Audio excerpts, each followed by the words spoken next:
Friends నిన్న back part cutting చూసారు కదా. ఇప్పుడు ఫ్రంట్ పార్ట్ కటింగ్ చూపిస్తున్నాను. ఫస్ట్ బ్యాక్ పార్ట్ని అలా వేసుకొని యాస్టీజ్గా ఎలా ఉందో అలా గీసేసుకోండి. గీసుకున్నాక షోల్డర్ దగ్గర ఒక 1/2 ఇంచ్ గీసుకొని అక్కడ నుండి ఇప్పుడు బ్లౌజ్ వేసుకొని ఫ్రంట్ హుక్స్ పట్టి ఉంటుంది కదా, దాన్ని అలా వేసుకొని నెక్ డీప్ కోసం మనం తీసుకోవాలి. నెక్ డీప్ ఎంత ఉందో దానికంటే ఒక 1/2 ఇంచ్ ఎక్స్ట్రా తీసుకోవాలి. తీసుకున్నాక కింద హుక్స్ కాజా పట్టి ఉంది కదా, హుక్స్ పట్టీ దగ్గర ఎంత ఉందో దానికన్నా కుట్టుకి 1/2 ఇంచ్ కిందకి పెట్టుకోవాలి.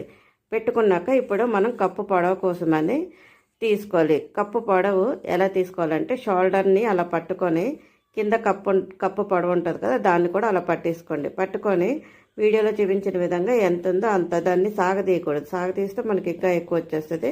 ఎంత ఉందో అంత తీసుకోవాలి.